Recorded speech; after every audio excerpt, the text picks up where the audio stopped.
Salut les gars, j'espère que vous allez bien. Aujourd'hui, nous allons parler de la névrose religieuse. Par définition, je dirais que la névrose est une affection caractérisée par un trouble affectif et émotionnel sans cause anatomique. Et ce trouble émotionnel-là est lié à la vie psychique du sujet. Aujourd'hui, la névrose a tellement pris de l'ampleur qu'il y a des gens qui vont sur TikTok, c'est-à-dire lorsqu'ils voient une vidéo religieuse, que ce soit islamique ou chrétien, qu'il a dépassé sans liker ni commenter, sa conscience le gronde en même temps. Si tu ne likes pas vidéo que tu as laissée là, Dieu va te punir. Dieu va te punir. Tu viens de commettre un péché. Le fait de voir une vidéo religieuse et ne pas liker, commenter, Dieu va te punir. C'est un péché. Et tu vois que le gars, il a scrollé. Il a dépassé la vidéo. Il y a eu au moins 5 vidéos avant, après la vidéo. Il n'est pas bien pourtant. Il va revenir jusqu'à ce qu'il va liker et commenter la vidéo. C'est-à-dire, s'il n'avait pas fait ça, il n'allait pas être bien pourtant. Parce que chez lui, là, il vient de commettre un péché, Dieu va le punir. On a toujours connu ce genre de personnes là. Des personnes qui t'envoient des messages, partage à 15 personnes. Si tu ne partages pas, c'est que tu n'aimes pas le prophète. C'est que si tu n'aimes pas le prophète, c'est que tu n'aimes pas Allah subhanahu wa ta'ala. Donc il faut partager ça à 15 personnes. Sinon, tu auras des malheurs dans ta vie et tout ça. Et les gens commencent à partager ce message parce qu'ils ont peur. Ils se disent que s'ils n'ont pas partagé, Dieu va les punir. À cause de la névrose religieuse, il y a des gens qui n'arrivent même plus à vivre leur propre vie. Celui-là, il ne fait que commettre des péchés seulement. Le gars ne fait que demander pardon à Dieu en longueur de journée. Il demande pardon à Dieu, il demande pardon à Dieu seulement. Frère, Dieu là, il n'est pas méchant. Il a l'impression que vous avez une image d'un Dieu sévère. Un Dieu qui punit les gens. Quand tu commets un péché net, il te foudroie en même temps. Un Dieu qui anéantit les gens.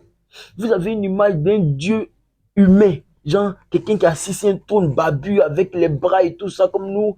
Et quand il est là, il regarde dans l'écran plasma. Une fois qu'il voit que tu as péché, oh, il a péché. Bah, il le tape en mettant. Vivez votre vie de manière relaxe. La vidéo que tu as vue sur TikTok que tu n'as pas liké là, Dieu ne va pas te punir pour ça. Il ne va pas te jeter en enfer à cause de ça. Non. Un homme normal, un homme équilibré, lorsqu'il voit une vidéo religieuse, il est conscient qu'il a vu une vidéo religieuse. Alors, il like la vidéo de manière simple, naturellement possible, sans inconvénient derrière. Même s'il n'a pas liké la vidéo, qu'il a dépassé la vidéo, aucun remords ne viendra dans sa conscience pour lui dire, tu as oublié la vidéo de Dieu, hein, Dieu va te punir. Si tu ne fais pas liker, Dieu va te punir. Aucun remords subconscient ne viendra lui dire ça. Parce qu'il est un homme équilibré. Il comprend la religion. Et ces névrosés religieux-là, lorsqu'ils ont des enfants, ils font découler les névroses sur leurs enfants. En disant à leurs enfants, si tu commets ce péché-là, Dieu va te punir. Ton œil va te gronder. Tu iras directement en enfer. Si tu fais la masturbation enfantine, tu iras directement en enfer. Et l'enfant, il a peur.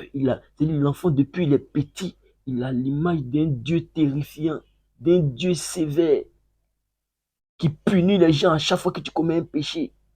Alors l'enfant, il a peur. Voilà l'église même, voilà la mosquée même, il a peur parce qu'on lui a dit que quand tu commets un péché, Dieu te foudroie, il te détruit, t'envoie directement en enfer. Et vous détruisez la vie de vos enfants comme ça. Parce que comprenez une chose les gars, la masturbation enfantine est normale. Je dis bien masturbation enfantine, elle est normale.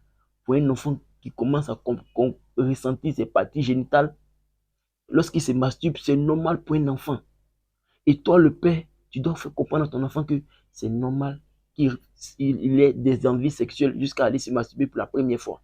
Mais qu'il arrête de le faire parce qu'il commence à devenir un grand garçon et il a besoin d'une femme et tout. À toi de faire raisonner ton enfant. Mais ne pas dire à l'enfant directement, si tu te masturbes, tu iras directement en enfer. Dieu va te punir, Dieu va te foudroyer. Vous détruisez l'avenir de vos enfants avec ce genre de propos-là. Parce que le jour où l'enfant va se masturber, il se dit directement qu'il ira directement en enfer. Dieu va le foudroyer. Soyez des parents équilibrés pour vos enfants. Parce que le problème, ce n'est pas vous, c'est vos enfants qui payent les conséquences de vos propres actes de névrose, de névrosés là.